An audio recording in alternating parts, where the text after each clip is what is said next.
Hi, this is David Baumblatt from Terabant Leadership. Thank you for joining the show. Today, we're going to do an update on current events, focusing a lot the Trump administration, the war in Iran, and the politics surrounding this type of war.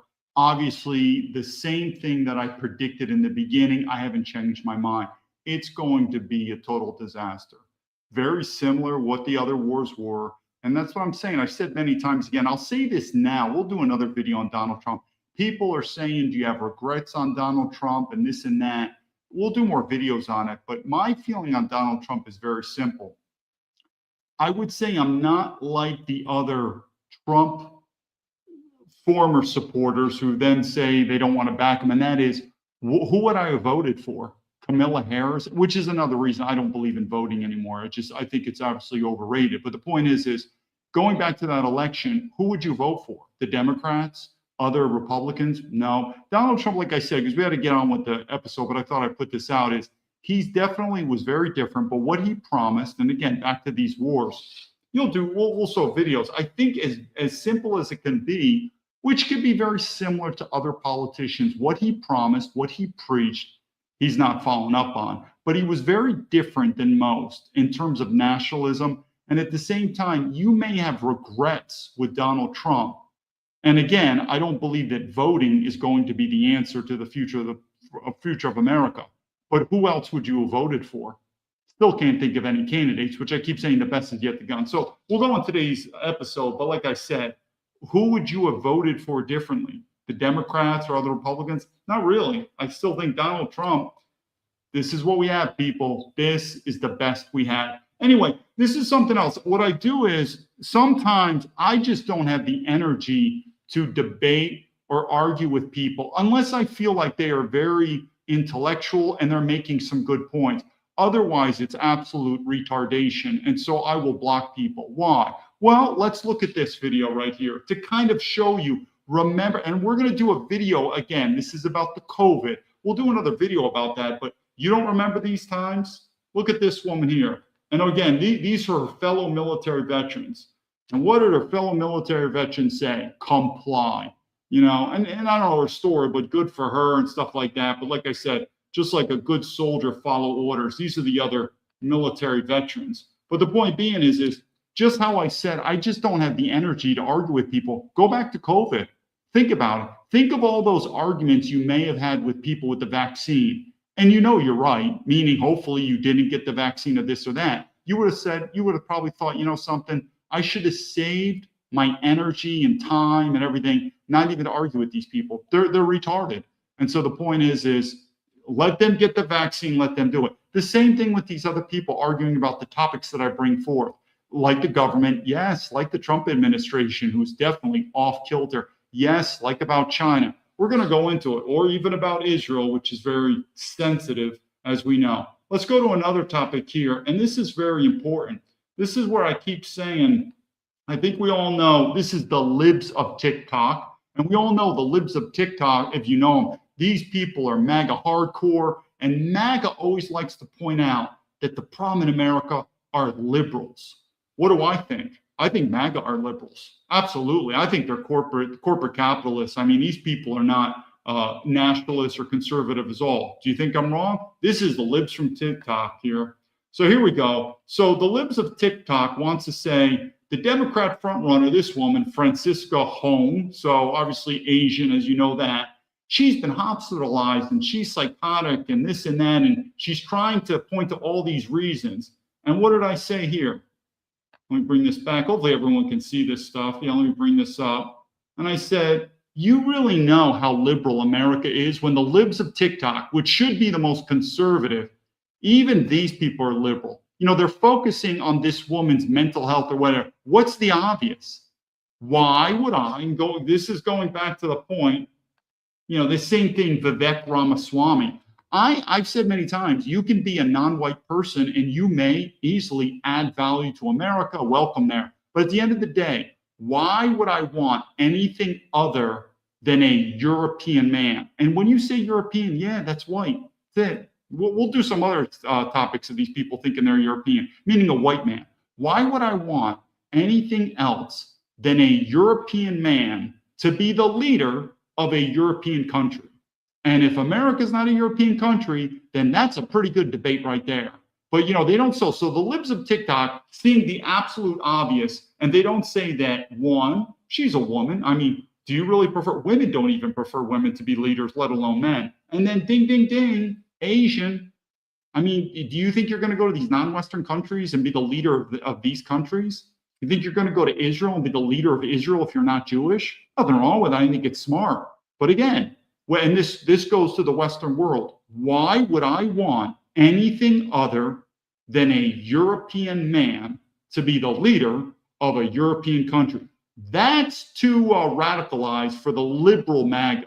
They're just they would call me a racist. That's what MAGA now is. They're fighting racism, but that's what we have. This is the libs of TikTok. This is our nationalist movement here. Too afraid to call out that. Here we go to another one here that I thought was pretty interesting. This is where, like I said, MAGA has just totally changed. Anyway, I don't know if you see this. I don't know this woman. She's Trisha. She's a big MAGA person on here. She's talking about, this is the EB-5 program. I'll let you read this real quick, and I'll do a snippet on this. But what did I say up here? These programs, it's basically all about money. It's all about money. And no, it's not helping America. So this is Trisha. She's talking about it.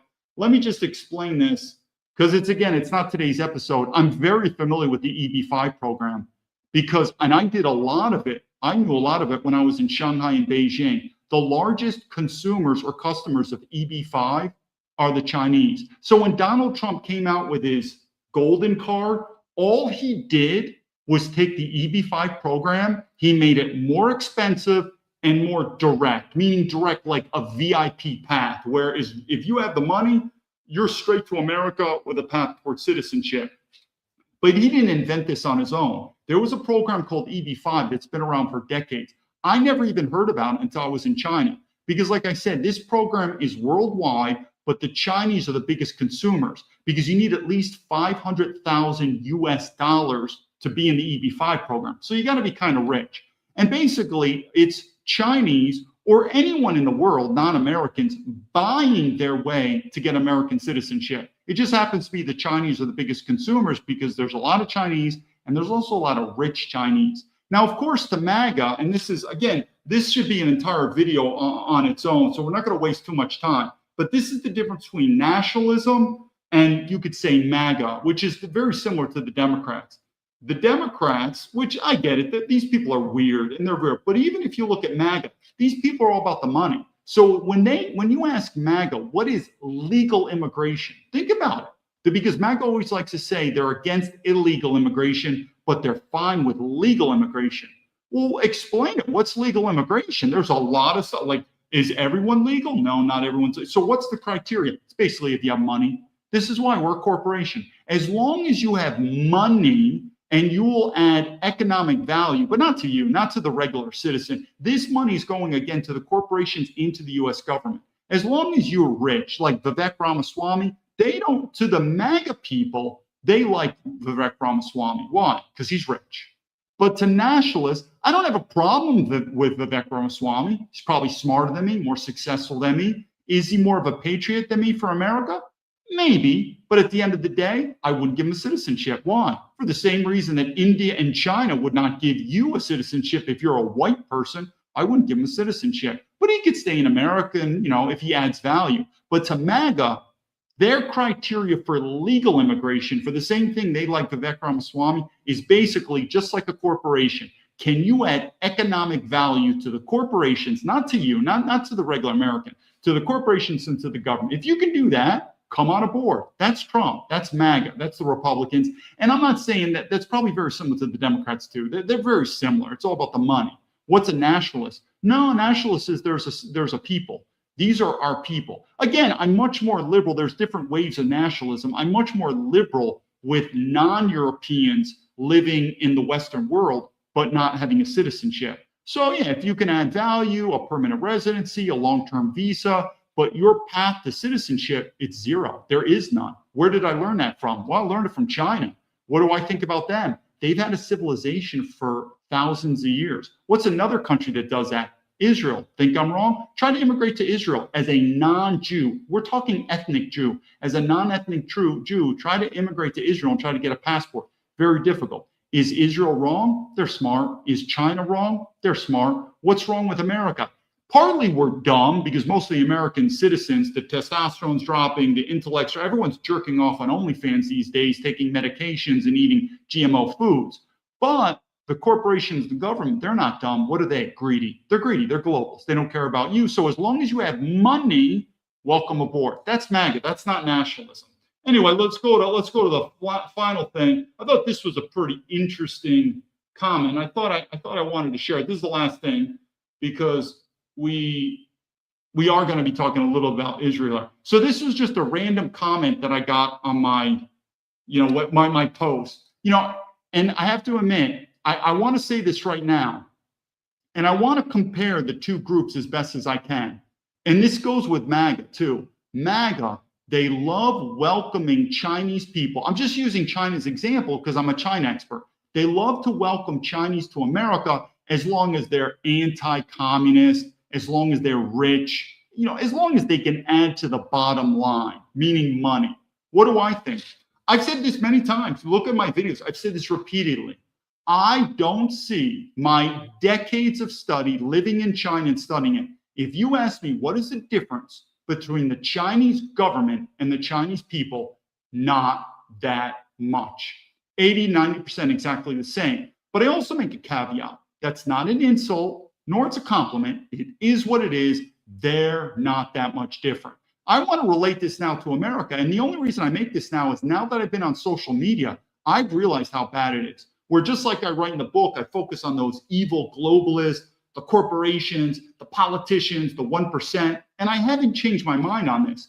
But if you think now I'm going to say, but not the good old fashioned American people, no, garbage in, garbage out. The amount of negative comments, me as a military veteran, I've said many times, if you don't support military veterans, I will support you. I will buy that for $1 because military veterans, they're only serving for the government for a paycheck and a pension. It is what it is. Believe me not. But for all these MAGA people who say, I support military veterans, the comments that I get are overwhelmingly negative. And these are regular, hardworking American good people. I don't think so. It's very difficult to get a corrupt government and not have corrupt people. Again, it's garbage in, garbage out. Don't think so. Let's take a look at this person. This is not abnormal. I get these comments all the time. Here we go. This is a guy from who's Nighthawk. Now, Nighthawk has an American flag, an Israeli flag. I'm assuming is Jewish. And if I click on him, let me see, everyone can see this. Yeah, okay. If I click on him, not much information on him. He's in Florida. So whatever. It is what it is. And this is him. He's like, you made your bed and you can lie on it. Interesting comment. Is that an insult? I think many people can assume that's an insult. It definitely didn't include thank you for your service. How can I help you? Maybe I'll repost this to help you push the word out for government corruption and get the politicians. And I said, yeah, I would agree with you. I'm a military veteran. I honorably served my country. And I did put morals and courage over a paycheck and a pension. If you think the military are serving for duty on our country, you are out to lunch. It's a paycheck and a pension. But looking at him, who has an Israeli flag, and we'll explain that, and he seems to be insulting a military veteran. He hasn't said anything positive to me. Let the American people judge. And that's what I'm saying. So what do I think about that? We'll talk about Israel right here, but I would think of, now there's people who don't believe that American citizens should have dual nationality. I'm not going to argue with that, is what it is. And of course, if you're a foreign citizen here in America on a visa or a permanent residency and you have your flag, Canadian flag, definitely. But we're going to assume maybe he's a dual citizen. Okay, interesting which country he supports more. But if you support America and you support Israel, you better support the military veterans because the government mercenaries, which are the military veterans, those are the people that are keeping the American government and the Israeli government in power. But you want to insult a military veteran like me? Why don't you serve, Nighthawk? I doubt he served. I doubt his kids served. And you know something, in the future, we're going to do a video. Let's see if there's a military draft coming, and we'll see if American men serve. But I can tell you something. Part of leadership is follow your principles. You choose your principles, not me. But if you don't follow your principles, they're not principles. And you're just talking out your asshole. You choose the principles. So again, if I meet people that say, I don't support military veterans, I don't back the blue, I don't back law enforcement, I don't have a problem with it. I mean, we could have I could see where it comes. But when you talk to these MAGA people and they love to say, I back law enforcement, I back the military, I support, they don't. It's a lie. It just is what it is. And so the point is, it's better off either backing up your principles or maybe changing your principles. And that way you can have something. Part of leadership is being authentic. So yeah, I never got fired from the military. I was ranked number 2 at West Point for leadership. I mean, to get to the FBI, they did a background check on me. I honorably served in the military.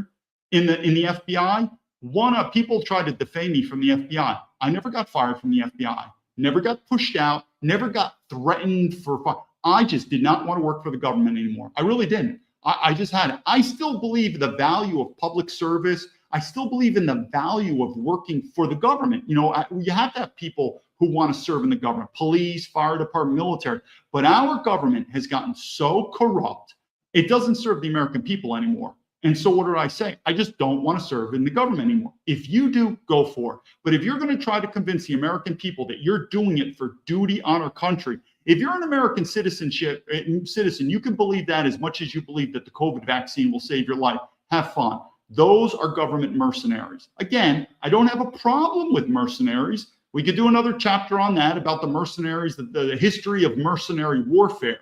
But you don't thank a mercenary for their service. They're doing it for money. If you think these military veterans are going to Iran to destroy Iran, to protect your Christianity in America, to protect your European culture in America, and to protect your freedoms, then, like I said, have another boost of the COVID vaccine, because that's not going to happen. Anyway, let's look at today. So today, like I said, we're going to be talking about some updates about the Iran war and where it's going. I can tell you something, not a very good thing. So let's go the first one on this. To the American people. You are asking for unlimited money for bombs when people can't feed their families. And I don't know how this administration intends to defend those decisions to the American people.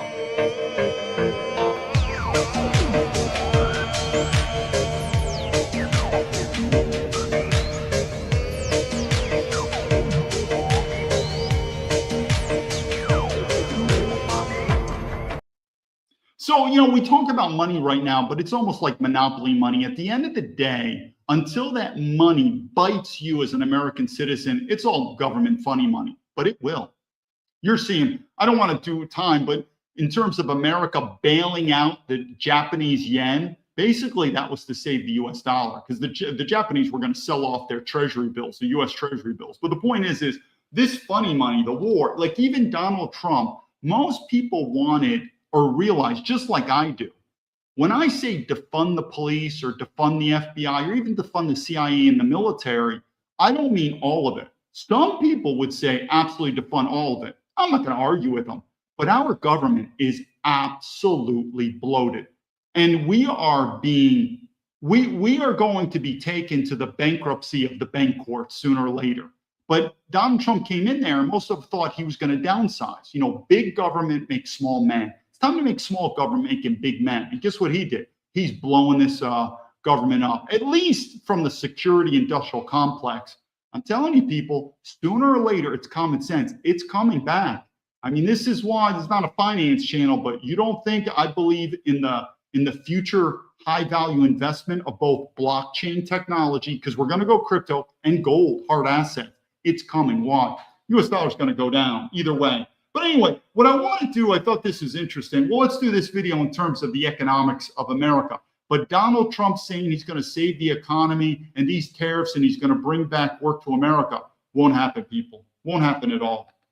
Manufacturing to Mexico, rather than just, why can't American manufacturers make it cheap enough that you don't import it from China? Why is it that John Deere is considering moving manufacturing to Mexico rather than just do it cheaper labor, I assume? Well, it's not just cheaper labor. There's technology and there's other things. But so Trump says, well, if we have these tariffs, then those companies will just manufacture here.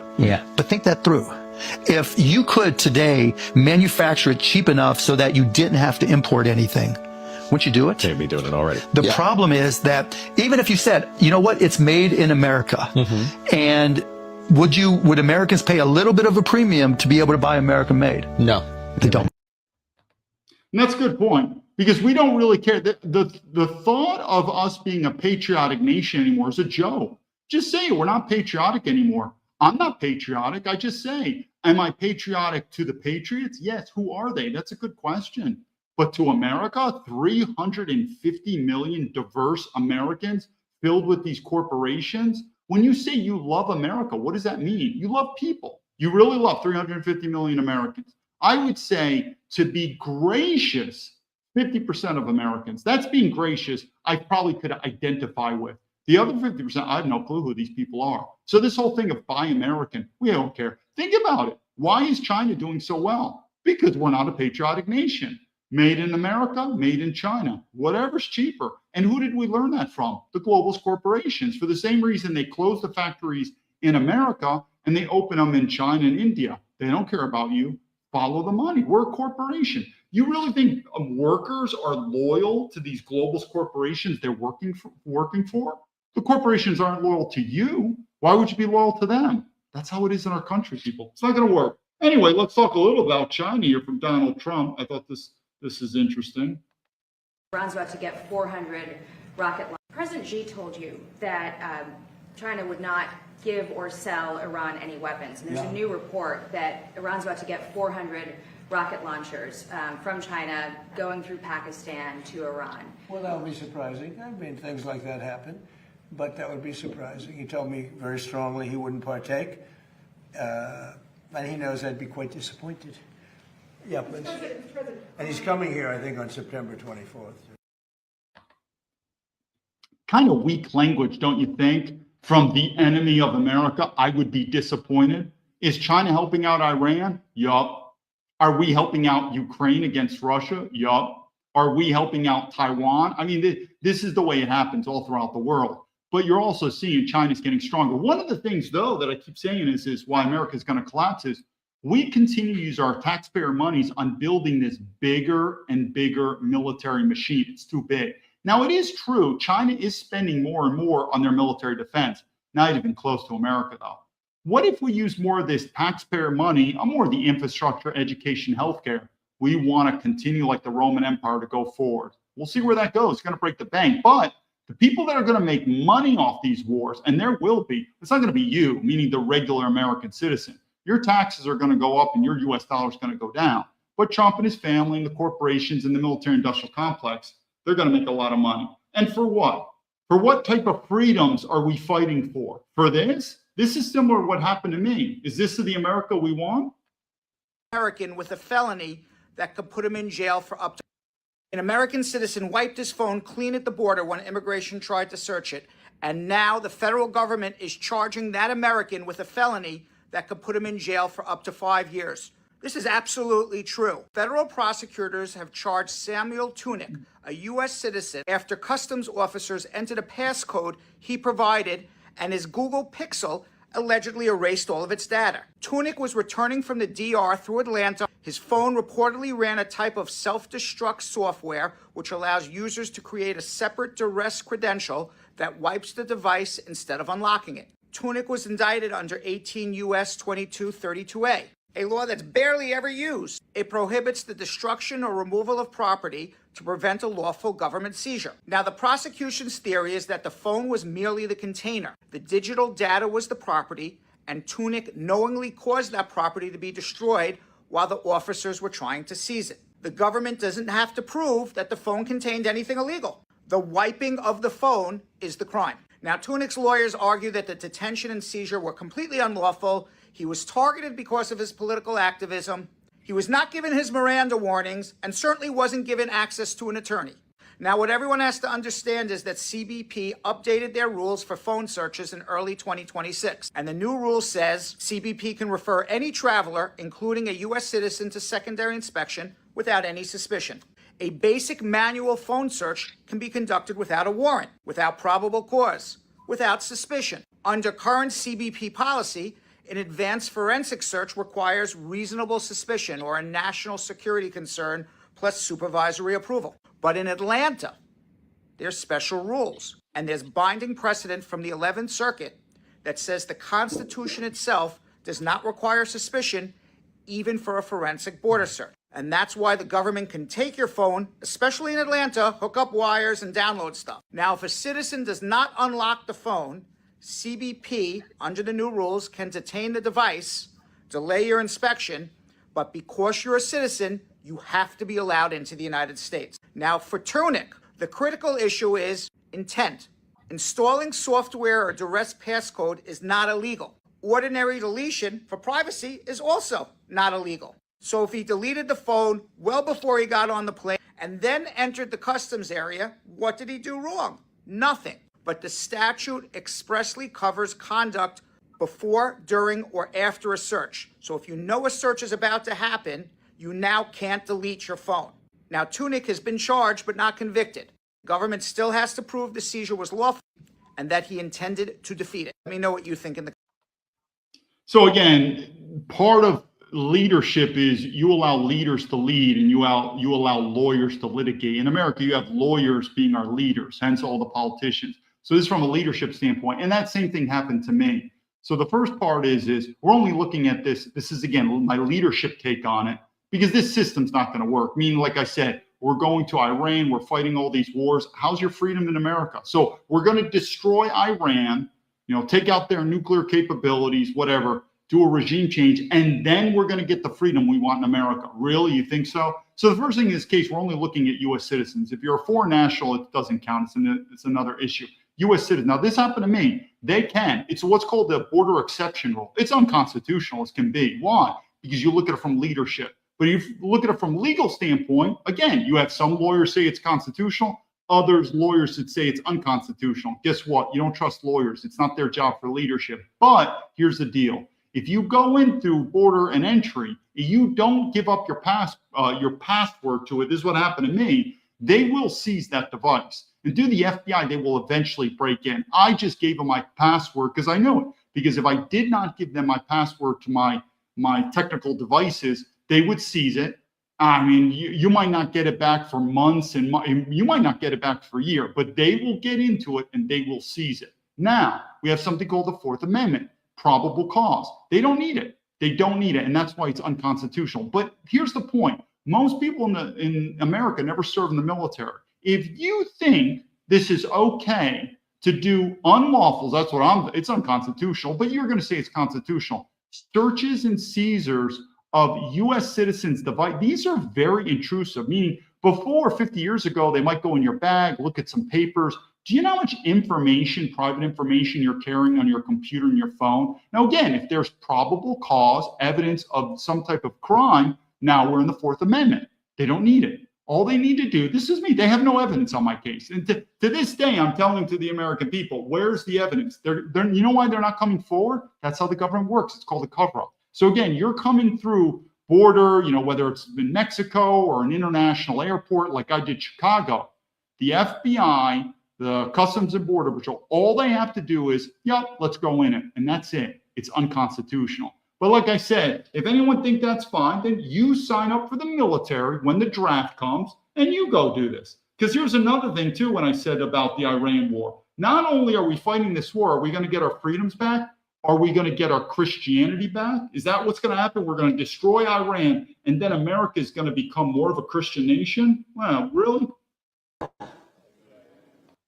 There has never been a Christian nation. You don't live in one now.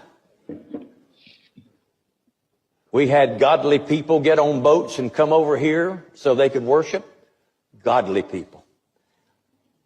We've had the greatest Bible preachers in the 15, 16, 1700s. Godly people. Some of the people that constructed this country, godly people. But it has never been a Christian nation and never will be. Well, I definitely think that America was much more a Christian nation 100, 200 years ago. But do I think we're a Christian nation now? Absolutely not. No way. Do I think people care? I don't think people care. As long as we have money and the illusion of freedom. As long as you have money, that's basically it. We turn into a corporation. But I would argue with them. I would say, 100 years ago, or the earlier back you go, I would say we were much more of a Christian nation. A Christian nation would never have killed and displaced 20 million Native Americans. So I don't want to change the subject here. I'll do an issue on Native Americans, but like I said, do I think there's genocide going around, with the Israelis and the Palestinians? Is that a genocide? Not going to argue with you. Did our founding fathers commit a genocide to the Native Americans? Not going to argue with you. Are the Chinese committing a genocide to the Uyghurs? Not going to argue with you. I don't know why he's changing the subject, though, but, I think the key is at least to admit our faults and stuff like that. But I would still say we were more of a Christian nation. But yeah, what our forefathers did to the Native Americans. But I'll do another subject on that specifically. But what's interesting is this, and I believe, I don't want to change the subject, but we're about to talk about the Jews. So let's warm this subject up. But I do believe the Palestinians are a people. Do they have a right to exist? Sure. I mean, we all do, but you got to fight for your right to exist. No one hands it to you. And so think about the Palestinian who says that the Israelis are on stolen land. Okay, what if you're a Palestinian in America with an American passport? You don't think you're on stolen land with the American citizens, with the Native Americans?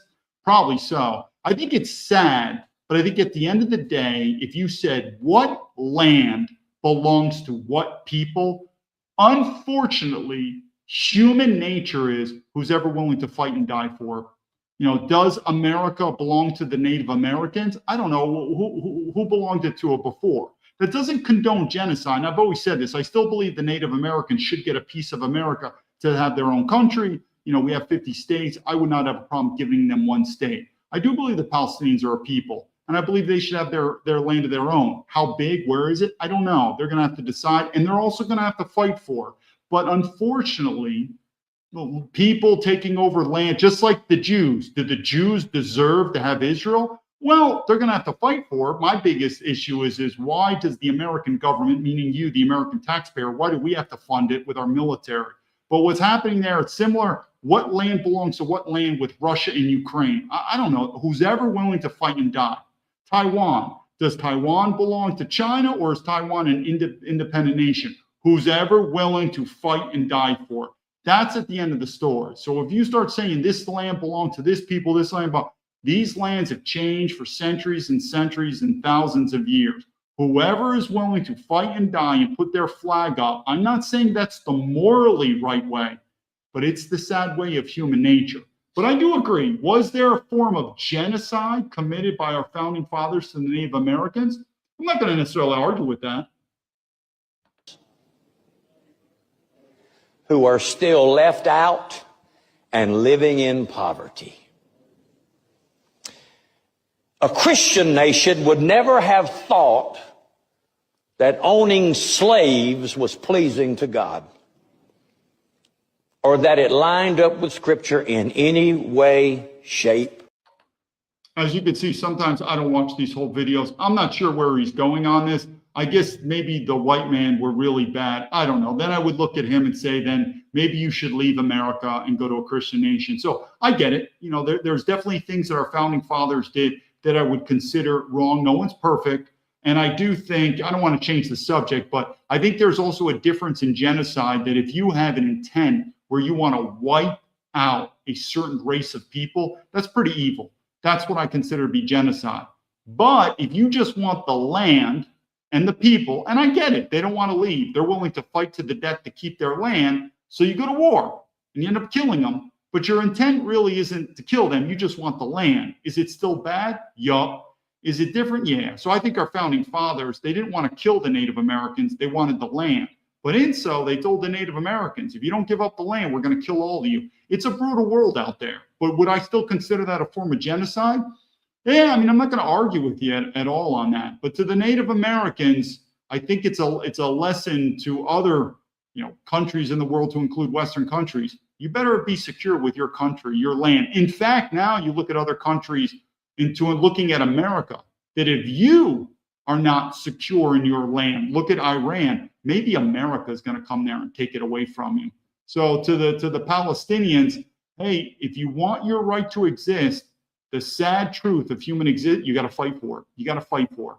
Do I think America, taxpayer money and American military should be paying for Israel to do this? I don't. I think it's their war, and let them do it. Same thing with Iran. The same thing. I think America is falling apart. And I think most middle-class Americans, if you ask Taiwan and Beijing and Russia and Ukraine and Iran and Israel, I think most of them would say, we don't care.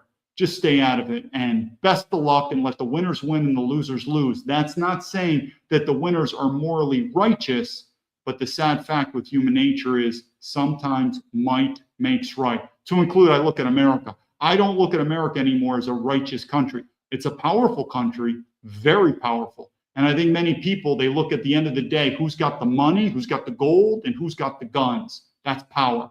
And as long as you got the gold and you got the guns, I think people also will overlook your morality and say, sounds good to me, I'm willing to follow. And that's how America gets their way, and most people are fine with that. We'll see if that keeps going. Spetros, the Native Americans fought for. Yeah, unfortunately, they lost. And like I said, I would have said, and again, we don't want to talk about so much of the Native Americans, but I would be okay to give, we have 50 states in America, to give the Native Americans one state to have their nation. But if the Native Americans say, no, we want America back, winners win and losers lose. You lost. But be very careful if you're a white person. One day it could be reversed on you, that we could lose our land. And it's one thing to lose the majority of your land. It's another to be completely wiped out as a people. So maybe that's where we take mercy upon the weak. So we beat the Native Americans. I don't believe it was intentionally we wanted to kill them, but we wanted the land. And they fought for it and they lost. But they still could get a small piece of land. Same thing with the Palestinians.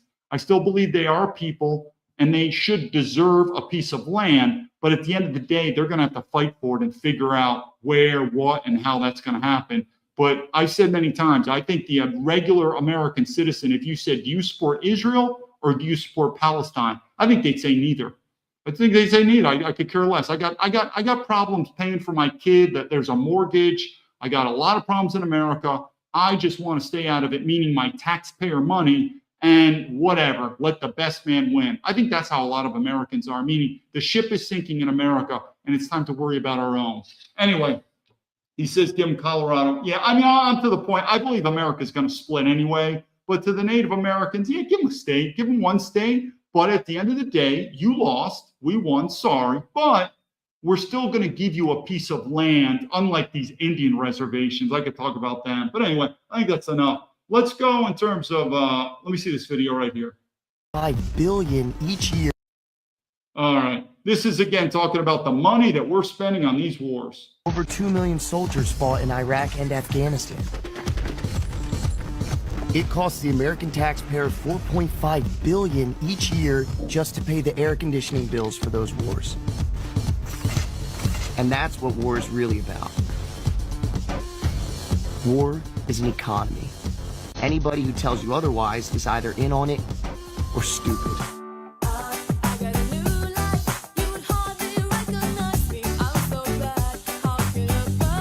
Secretary Pete Hegseth revealing the war has now cost more than $37 billion.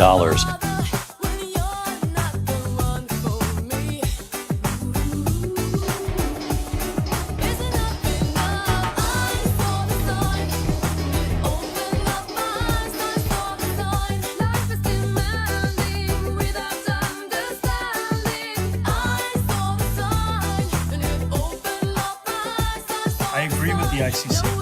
Benjamin Netanyahu should be arrested and tried for his crimes, as I do for anyone else charged by the ICC. It's a defense spending bill, historically large at $1.15 trillion for the Pentagon. It just passed in the U.S. House of Representatives. The affordability survey finds a growing number of Americans say they are living paycheck to paycheck. Yeah, not very good. But you know what I could say is, what is this war giving us? Who's being protected? Well, I can tell you something, that insulting American military veterans is okay in America. And again, if you specifically say, I don't support military veterans, I don't care about them, I'd say, fine, it's your freedom of speech and your principles are lined up to it. But you know, everyone else, the government, thank you for your service. We're MAGA, we support military vet. No, they don't. So insulting military veterans is A-okay. But I can tell you, there's a class of people in America you probably don't want to insult. That will prevent. Under President Trump, the United States will stand with the Jewish people. We have implemented a vigorous new visa policy that will prevent foreign nationals from coming to the United States to foment hatred against our Jewish community. We are holding international organizations and nations accountable for rhetoric against Israel that resurfaces in the manifesto of monsters like Iran and Sarah's killer. But we do see an eventual light at the end of this long tunnel of suffering. One can imagine a Middle East in which the Abraham Accords eventually reign. So thank you for the opportunity to address you. Thank you. So if you want to insult American military veterans, that's fine. But don't insult the Jews, then you're going to be in a lot of trouble. This is America. It's so bad that even the Chinese see how much co-op we are with Israel and the Jews. This is another segment of a person, a YouTuber, whatever, doing this video, and even he sees how ridiculous this is. I've never seen something so ridiculous in my life on this with Israel. It's like a comedy show. And like I said, when foreigners like Chinese, when they see it so obvious, you know it's a problem. You know, it's like maybe you gain some weight, you're a little fat, but you're not quite sure. But then your friend who you haven't seen in 20 years looks at you and said, Jesus, you're fat, like an outsider. You know it's a big deal. Like when these Chinese are like, it's obvious. It is so obvious you guys are co-op. You're basically a colony of Israel. I don't know. I guess America were just good goyim, just good goyim. But look at this. It's so comedic what's happening in America.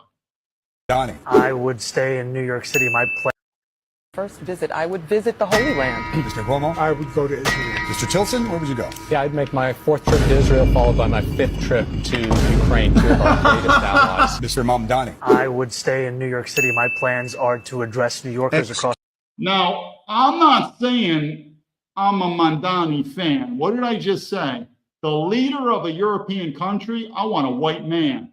But I'm telling you, this sort of communism, and I'm not a communist, but this sort of rhetoric of anti-globalist corporations, anti-Israel Jewish thing, anti-war, I see where it's coming from, people. It's so obvious.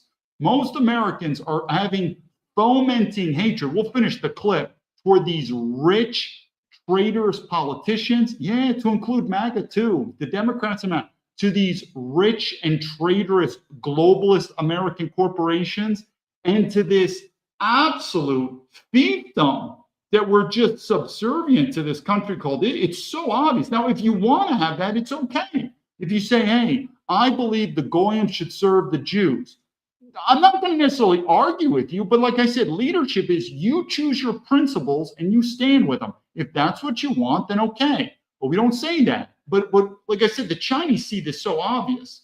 So let's just finish this clip. I just find this embarrassing. The 5 boroughs and focus on that. Mr. Mamdani, can I just jump in? Would you visit Israel?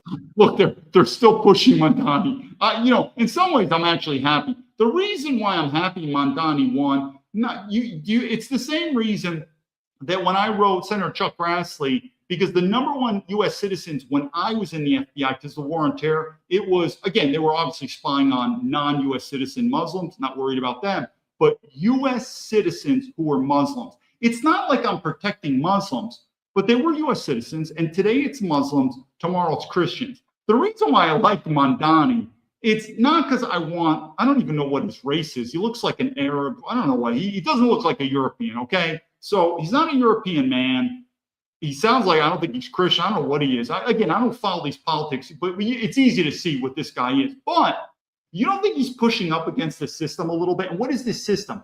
This globalist corporation, to include Israel? And you're kind of like, yeah, the enemy of my enemy. Maybe something like that. But I find it funny. Not like I want to live in New York anymore. God, that place has turned into a toilet bowl. I mean, it's going to be a total disaster with Mamdani. But meaning, in order for this problem to get fixed, it's going to have to get worse. It's going to have to get worse before it gets fixed. So let the fighting happen. Let the punches fly, because it's going to get worse. As mayor? As the mayor, I'll be standing up for Jewish New Yorkers, and I'll be meeting them wherever they are across the 5 boroughs. And just yes or no, do you believe in a Jewish state of Israel? I believe Israel has the right to exist. As a Jewish state? As a state with equal rights. And his answer was no, he won't visit Israel.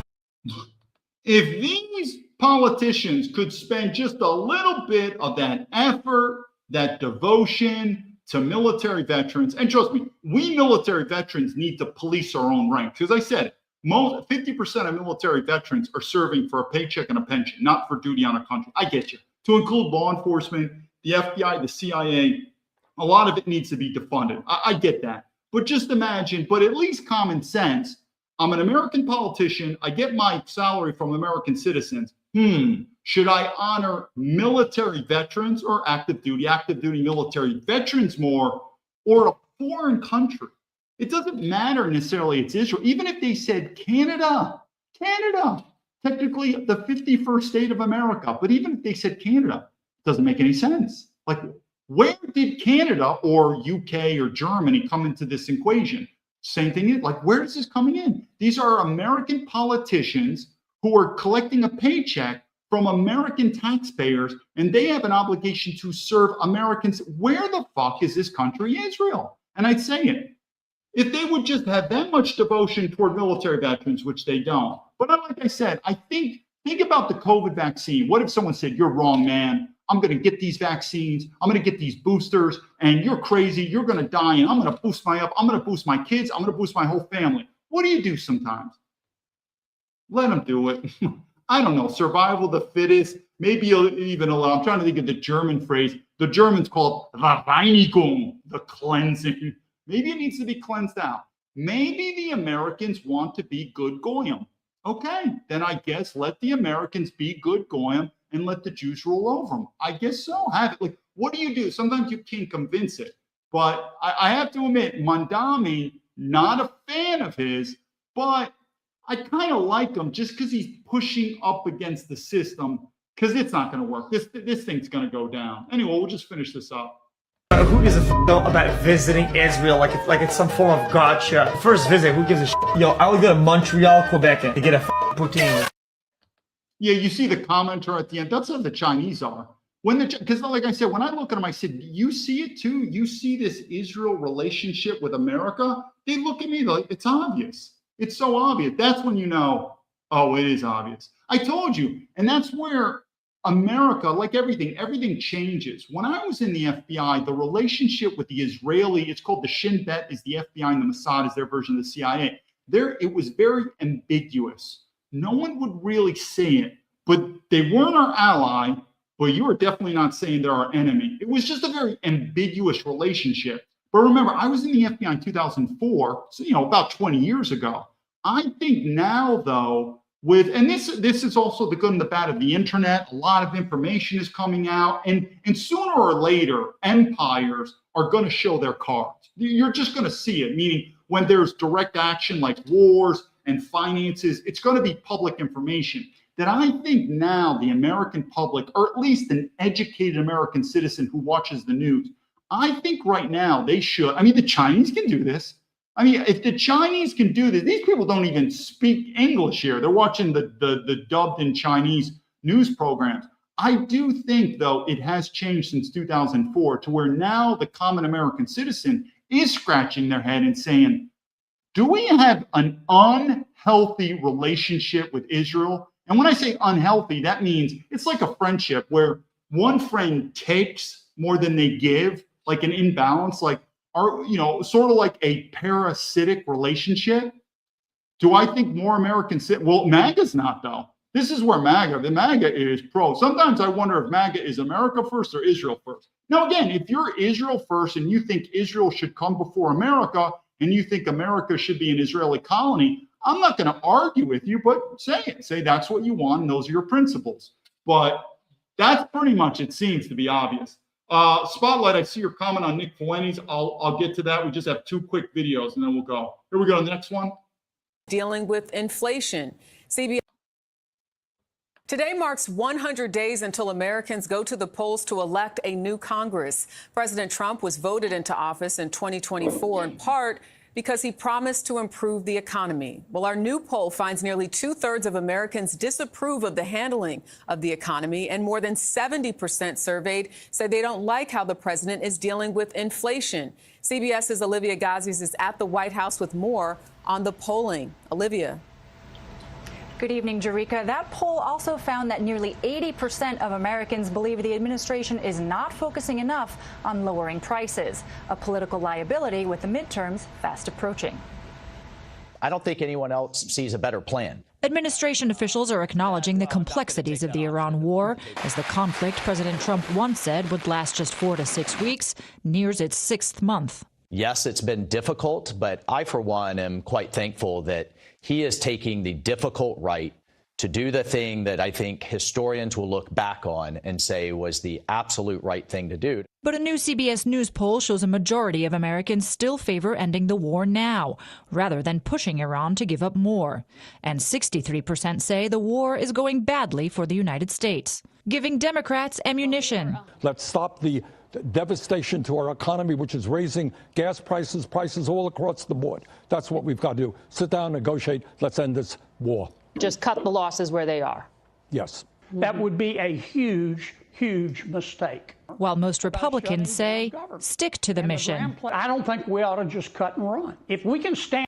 And again, I'm just doing Leadership 101. If you're a politician, you think this war, there's a saying, if you're not willing to send your own kids to battle. Now, again, these are not private American citizens. These are politicians. Most of these people are scumbags. MAGA Democrats the same. But if you're not willing to send your own children to combat, and you're a politician who has the power and influence to send other Americans to their death, then it's probably not a war worth fighting. So, for instance, when Donald Trump says, I've been saying, or same thing with Marco Rubio, I've been saying that Iran is a threat to America. They have nuclear weapons, and this cannot be handled, or this cannot be tolerated. We have to, under no circumstances, continue this war. It'd be different if he said, and my son, Barron Trump, is enlisting in the military, and he's going to fly out there. It would change it. Wow. But Donald Trump is a draft dodger. His kids are not going to die. Marco Rubio never. It'd be one thing if Marco Rubio said, that's why I enlisted in the military when I was young, because I always knew that Iran was a threat, but our former presidents were too afraid to go to war with Iran, so I never got sent to battle. But I was ready. I served, 4 or 5 years in the military, Marco Rubio, and I was 100% prepared to go to Iran and die for my country to kill Iran. These people never did it. So that just shows you when they talk about how important this war is. It's important enough for you and your children to go die, but it just seems to be not important enough for them and their children to go die. What does that mean? It means it's not a security threat. It just means it's not a security threat. And don't you think, remember I talked about the COVID vaccine, how it comes, don't you remember the war on terror? That was another reason, like I said, why unlike the FBI whistleblowers who got a lot of attention because it was during a Trump campaign year, when I blew it on Chuck Grassley, that was the war on terror. So the FBI was good, the war on terror. And it wasn't this mafia party with the Democrats, Republicans. It was basically the FBI spying on normal American citizens. Well, they don't care about you. They don't care about me. So the point being is these threats. So again, today, Iran. If we don't destroy Iran, our country's going to fall. You don't remember Afghanistan, ISIS, the war on you don't think any of this stuff is repeating? And I don't want to change the subject, but I'm telling you, the COVID, there's a round 2 coming our way. There's going to be round 2 pandemic, round 2 vaccine. And what do I think is going to happen to most Americans? Would you say, David, we learned our lesson with the first pandemic. There's no way we're going to fall into that trap again. Oh, yeah, you will. Oh, yeah. Now, if you stood your ground for the first pandemic, then you're probably going to be even stronger. But most of the sheep that just dwindled off, they'll follow it again. It just happens. I think it's part of leadership. You have to understand the DNA of people, of the human being. Round 2's coming. So again, Iran, this is so important. The security of America is at stake. Where did I hear that words before with Iraq, weapons of mass destruction, Afghanistan? Complete failures, by the way. Well, again, it was a complete failure to you, an American citizen, because your dollar just dropped and your friends got killed. But to the military-industrial complex, record profits. To the corrupt politicians, re-election. revolving door, and to include the generals. The generals aren't going to die in this war, and they're going to get that nice job working for Boeing when they get out. So there are winners, big winners. But to the regular American citizen, no, higher taxes, weaker dollar, and your sons and daughters, body bags. Anyway, let's keep going on this. And the pain of the rising cost of energy, we need to stay the course. Yeah. With gas prices this week averaging above $4 a gallon and Americans facing the biggest jump in grocery prices in half a century, the political stakes are high.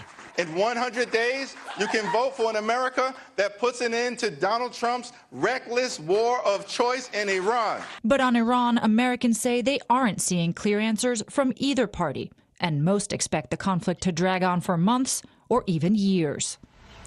That CBS News poll also shows that uncertain and frustrated are the top words that Americans use to describe their views of the war, with 69% saying they still lack clarity on what's happening in the Strait of Hormuz.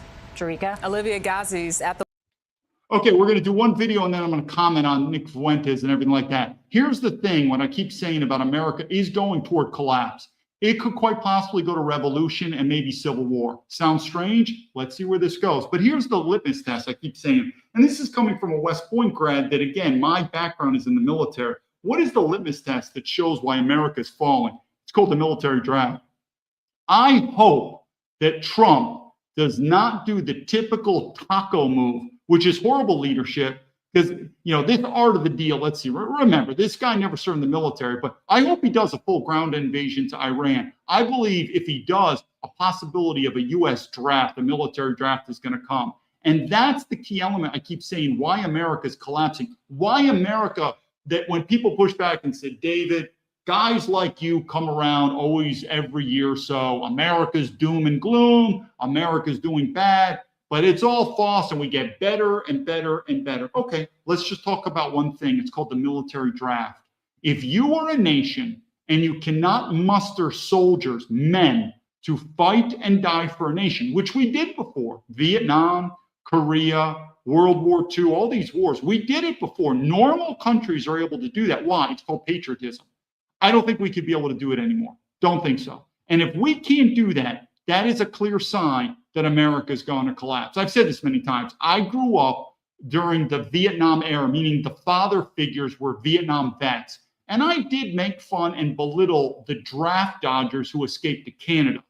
I have now totally changed. If there was a draft now and some guy said, hey, David, no way, I'm escaping America and I'm moving to Canada. Do you think I'm an immoral coward? That's what I called people when I was a child. You're an immoral coward. Would I say that now? Not at all. Why? Why would you want to die for a disloyal, corrupt government? Now, if you disagree with me and want to do it, let's see. And if the draft can be mustered and American military men can be, attended and transformed and sent overseas to potentially die for America for whatever reason, then I'll admit I'm wrong. I don't think it'll happen. Don't think it'll happen at all.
Jeez, did that guy have a Nazi swastika? Well, don't want to change the subject because, I don't see all these videos. Don't think that's going to fly today. Try to wear a Nazi swastika back then or now. At least back then, maybe there was a little bit more freedom of speech. But we'll continue on. I want to give this because I want to say for a lot of people, it's a shame. What the Chinese have over Americans is we don't really study history that much. If you live in China, you will realize that, and there's a reason why, because the Chinese, they're just very envious and proud of their history, where in America, we're supposed to be ashamed of our history.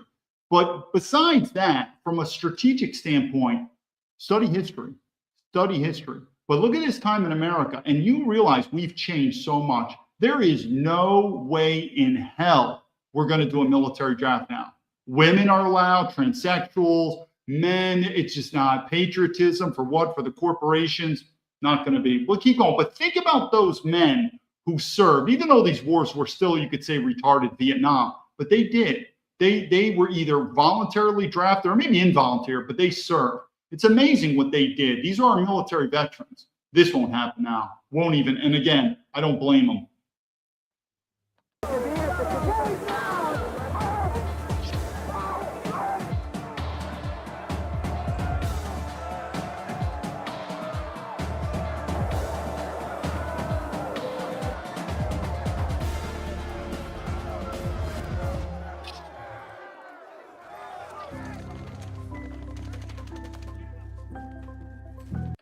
You know, and I feel too, you know, we'll keep doing it. But hey, let's face it too. You know, I don't want to get on the racism thing because I still believe America is the least racist country in the world, and whites are also the least racist people in the world. But I could see a lot of these times where the draft, to include Donald Trump, there were a lot of rich white kids going to college, getting what's called deferments. These were strategic placements to get out of the draft. And a lot of the lower income people who couldn't afford college, they were being drafted. So does that mean there were more blacks? Probably so. Fucked up. No way. I'm not into these college deferments, especially when you get older and you don't just want to be a private individual. You want to run for public office like Donald Trump. Now, I knew this about Donald Trump, but he preached no wars. I was willing to take a draft dodger, but no wars. There's a bit of a logic in these. A draft dodger who's now a war hawk, that's called a piece of shit. It's called a piece of shit because we know in Vietnam that like Donald Trump and his rich daddy, he got these deferments purposely to avoid the draft, where lower income people, you're fucked. Do I think that was an unfair system? 100%.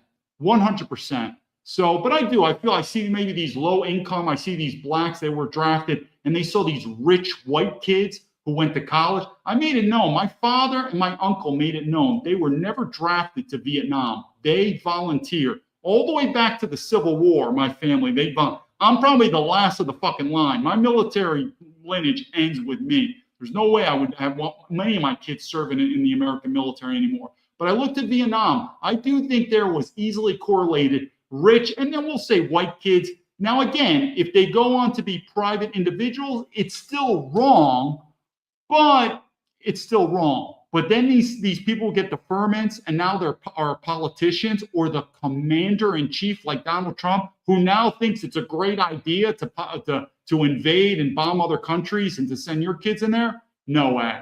That's not the piece of shit that I was thinking about Donald Trump. Not very good. Not very good leadership at all.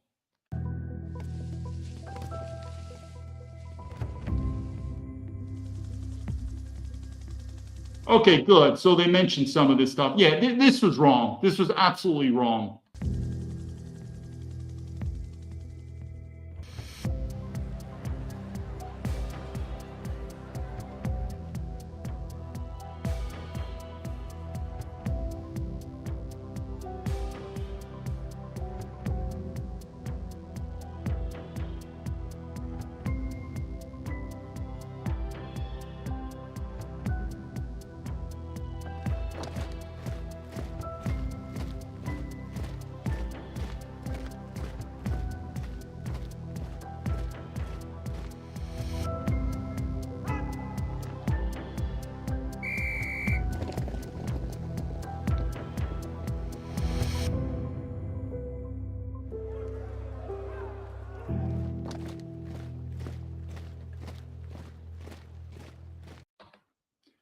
We're going to answer the question about Nick Fuentes, and I'll say, so here's the video. Now, again, this war in Iran, complete and total failure. You watch. Or Trump is going to back out, and he's going to try to swindle the deal to say we won, whatever. It's going to look like horseshit. We're being laughed at around the world. But I hope he doubles down, and I hope he doesn't taco out like a pussy that he is and fucking do a ground invasion and do the meat grinder, because the MAGA people think it's a great war. And I hope the draft comes, and the first and foremost people that get drafted, well, the people that support this war, let the MAGA people go. They think it's a great idea. Let them go. I think it's absolutely. But I think about this draft here, our former military veterans. I think about me as a military veteran who honorably served my country. And I think about this fucking Jew here. I don't know. Remember that when I put him on here? I don't know. He's called Draft Hawk or something like that, who insulted me. You laid your bet. I think, what a piece of shit you are. As an American citizen, my guess, I could be wrong, is you never served in the military because you're a faggot. Your kids never served in the military. You're a faggot. And you wave that Jewish fucking flag around, you're a cocksucker. No wonder people don't like the fucking Jews. I put myself in a different boat. I get it. I get some hatred mail because I'm Jewish. I like it. It's free speech. I don't care. But I'm saying there's different categories for different people, and you judge me how you want. I'm not in some of these categories. But this piece of shit Jew guy looks at me and says, you laid your bed. Listen, you motherfucker. I'm a military veteran. What did you do for this country? Instead of kiss ass to Israel. Don't fuck with me. I'll rip your fucking head off. It's time to bring back violence in America. I don't want to change the subject. You can tell I'm mad. But there was a time at West Point when you challenge someone's honor, it's a duel to the death. What I've seen now a lot in America, as I'm on social media, there's something called passive aggressive, something you also learn in law enforcement with the FBI, and that is American men have turned into passive pussies. Testosterone's going down. You can tell they're much more pussified in America. So they're very passive, but they're still aggressive. So they do these feminine things. And so one of the things is we just blatantly insult people. Now, part of that is free speech. I'm for free speech, but I'm also part of that violence. It is what it is. Sometimes go. But if you insult a man's honor, maybe we bring back where you're challenged, a duel to the death, or maybe a duel. Back in West Point, we have duels to boxing, something like that. Put boxing, but there is seen to be a much more of this passive aggressiveness with men, and it's very feminized. That's not how men are. Men are, you say what you mean. You like, he's like, you lied your bet. Say what's on your mind. I won't go into it. It's another talk, but I can tell you something. I keep saying when there's weak men, and let's face it, we're talking about white men in America. When there's weak white men, it doesn't matter what happens. This society is going to fall until it changes. You've heard the story: weak men, hard times, strong men, this and that. That's, I think, very much like history's repeating. But we have a lot of passive aggressive young men who don't really know what to do. Most of them are raised by single women, horrible, never had a father figure. And where are they getting their role models to be men? Hollywood. Oh my God. What the politicians, like literally, where do you get a role model from? It's just very difficult. Anyway, let's do a quick take on Nick Fuentes, and I'll just answer. Is he a Fed or not? So I don't know much about Nick Fuentes, but I heard about this guy. He was censored. Oh, I believe it. The amount of censorship. We're just going to use this from an intelligence standpoint, because I don't follow him, but I think there's a lot of good about him in terms of him speaking. But he seems to be, I could be wrong, like flip-flopping. Now he's pro-Israel, or I think he was against Dan Bilzerian. So there seemed to be maybe some flip-flopping. I could be wrong. But I would say this, and this is from an intelligence standpoint. People say, this guy, David Baumblatt, he's working for Israel. No, he's not working for Israel. He's a white supremacist. He's a neo-Nazi. No, he's not a neo-Nazi. He's working for China. No, he's not working for China. He's still working for the intelligence group. No, he's not. He's under investigation. You get what I mean. There's conspiracy theories. It's fine. What I would look is the hard numbers, because if you really want to follow the power in America, follow the money. Now, it's obviously, if you've been following me since 2023, my social media, besides it's being censored and suspended all the time, let's look at here. I have 5 viewers on X right now. 5. Let's take a look on Rumble. I have 6 viewers right now on Rumble, and I have, now it's 5 viewers on X. So it dropped, I think, did I say 6 or 5, whatever. And there's 0 viewers on YouTube. So what am I saying? If I am being sponsored by somebody, they're not giving me a lot of money, and it's not being a success. I think we could all agree. Meaning, if this is my conspiracy op, like we're doing, like everyone's got these conspiracy, it's obviously not very successful. So probably if you said, David's got I got 15 subscribers on YouTube. It's my second account. My first account did a little better than that, but probably he's speaking as an independent voice. Now, there's nothing wrong getting sponsored, but if you get sponsored, people want to know who. Because if you get sponsored and you're taking money, you're going to become influenced. So again, in my situation, look at my viewer ratings and look at the amount of time I've been suspended and censored. Probably no one's sponsoring me. But this goes to Nick Fuentes. If all of a sudden you've heard about me, because again, I've been online since 2023, and all of a sudden you tune in within the span of 3 to 6 months or give it, and this goes now, I have thousands of viewers, tens of thousands of viewers. It's up. Something changed. That's not normal. Even if it's slowly ticking fast, and that's when you probably have to ask yourself, where am I getting sponsored? Because what did I keep saying? If you have a topic, and this is where Nick Fuentes, I would start viewing, because I haven't been following him, but I'm going to assume he was sort of a censored nobody. Again, I could be wrong. And now he's turning into very mainstream, like he's got a large enough following. Is it grassroots and he's built it himself? Could be. But I would look at where was that litmus, where was that axis where the powers changed fast. But I would say, like I said, from my standpoint, if all of a sudden you would think, wow, David is all of a sudden reach higher, I would do a deep dive into that. Now, it could be like, no, on November so-and-so, he's reached higher because Tucker Carlson, but then it's Tucker Carlson reached out to him and Tucker put him on a platform and boom. That's what I'm saying. For the FBI whistleblowers, it was simple. They were pro-Trump and they played the party line with MAGA. And then you had Kash Patel, you had Dan Bongino, and they were paying them money. These guys were unemployed. They were paying them money, and they said the party line. And they were told to stay away from it. If anyone's heard what I say, I don't speak very highly about the Republicans, and I've even said mainstream media, to include Fox News, it's all corporations. But if you would have saw me, even though I like Trump, when I say the number one enemy of America are the American globalist corporations and the American globalist government, that's it. I mean, it's sort of like in some way saying you're anti-Israel. So that's why I would never get any support. But they did, and that's why. So I would say I don't know when Nick Fuentes went from, you could say, unknown censored to right now, I'd say he's a very well-known person. If you could focus in on that dot, that data access dot, to find out what happened, then maybe you could see. But I would say is from the security industrial complex, and this goes with this stuff, there needs to be a threat. And just so I can repeat it, I believe that if you're on social media and your topic is not about politics, it's not about leadership, and it's not about religion or spirituality or philosophy, because they're all connected. Leadership, politics, religion, philosophy. I believe those topics are so sensitive. And in other countries, I'll do is they are illegal to talk about unless they are approved by the government because they're so influential. So I do believe that if you go on YouTube and say, I want to make a baking channel, or I want to do a hunting channel, or I want to do a channel about sports. So it's not leadership, it's not politics, it's not religion, then I believe the best wins. Meaning, hey, look at this guy. He's got 1 million followers and his channel is about tennis. It's probably, he's doing it on his own, or sure, he might get sponsorship by tennis organizations or by a certain racket or tennis ball company. We get the sponsors, but it's not going to be really influenced by big government.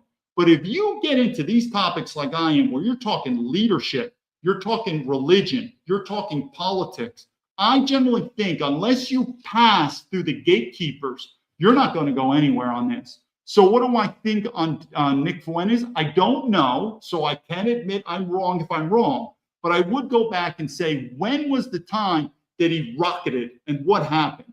And again, because I don't follow him so closely, but he seems to be flip-flopping a little bit. Now he's pro-Israel, or like because I think this guy, Dan Bilzerian, I think Dan Bilzerian is on it. Now, maybe I'm not agreeing with everything Dan Bilzerian, but I think Dan Bilzerian's on it. So now Nick Fuentes is against Dan Bilzerian. So I'm not quite sure Nick's political focus now. Maybe he shifted, but that's a good question. When did he shift and when did he get popular? And you're looking at those numbers.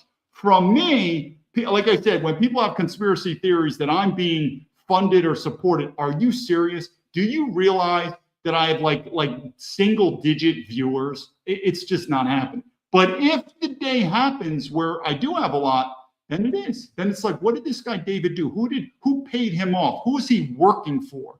And again, I don't have a problem with you working for people, but your viewers want to know, is this what you're saying as an authentic leader, or like Fox News and CNN, are you basically an actor? Meaning I work for him, they give me money, and welcome to the show, I'm an actor, and that's what it is. Hopefully that's everyone. I see Cool Kid, Nick's against everyone it seems. Again, I don't follow him, but I do believe what I liked about Nick in the beginning, I don't follow him, was first he was censored. As a U.S. citizen to get censored, wrong. Then he spoke negatively about the Jews, and I think he spoke positively about the white man. Again, I could be generalized, I don't know. I don't have a problem with that. I don't have a problem with Jews. But the point is if you don't think, this is where I think Dan Bilzerian would disagree with me. He's like, all fucking Jews suck, kill them all. I don't know. But again, I don't have a problem with Jews. But if you don't think Israel has an influence on America, I think you're crazy. And so Nick's point is, hey, we need to bring back the white man, make this like a white man. Like Nick is a white nationalist, and he believes that the Jews are destroying America. Yeah, I'll buy that for $1. I'm not going to argue that much with him. But again, his politics may have changed. Maybe it's more complex than that. I don't know. I haven't been following. But I do know, though, Nick is, you could say in some way, shape, or form, he's getting mainstream. You start talking about that stuff, you know, the Southern Poverty Law Center funding neo-Nazis. Oh, yeah. Is there an advantage to have and the FBI does this all the time. I mean, they go on these fishing expeditions and they make these cases. Why? Because if the FBI does not have these manufactured terrorism cases, threats, well, then you as a taxpayer could say, why do we need the FBI? But all of a sudden, look at this terrorist attack. Boom, we need the FBI. So, like I said, politics, religion, leadership, even organizations will fund them, even though you're against them. Why? Because they need an enemy, right? Weapons of mass destruction, right? Remember Iran? If we don't destroy Iran, they're going to destroy you. We need a threat. So don't we think, look at ISIS. You don't think we're utilizing this money to include our intelligence agencies, even with Mossad building up and funneling money to these manufactured, fabricated enemies, so then we can justify the security state? So would there be institutions that would want that have an ideological that are against Nick Fuentes, but they need them to be stronger so they could build up their platform? This is, I guess I agree, this is the conspiracy theories over and over. But if this keeps going, you could tell once trust continues to get devalued and decreased in America so much, sooner or later, people like me, this whole conspiracies, you know what people will do? I'm out of here. I'm not paying my American taxpayer anymore. I'm not paying taxes anymore. I'm not voting anymore, and I'm gone. But that's also something that I noticed was different. When I grew up in America, there wasn't as many of these conspiracy theories. But now America has become so diverse. We have so many of these foreign entities, internal entities, that you really don't know who to trust now. It's become so globalized and so diverse that conspiracy theories, it's normal. That's not normal, though. We can't live a normal life like that. And I think ultimately, if it can't be fixed, Americans are just going to say, I don't know who to believe, so I'm going to stop paying my taxpayer money. I don't believe in voting anymore, and I'm just going to leave America. Not very good. This is where it's going. Anyway, I appreciate everyone's support. David Baumblatt from Terrabin's Leadership, telling the American Patriots, this war in Iran, it's going down. It's not being fought for your freedoms, your Christianity, or your European culture. Think I'm wrong? Give it time, you'll see. And MAGA turning into a cult. Let them, when the war goes to ground invasion, which I hope there's a ground invasion, let them be the first Americans to get drafted so they can lead by example. Until then, lead to victory.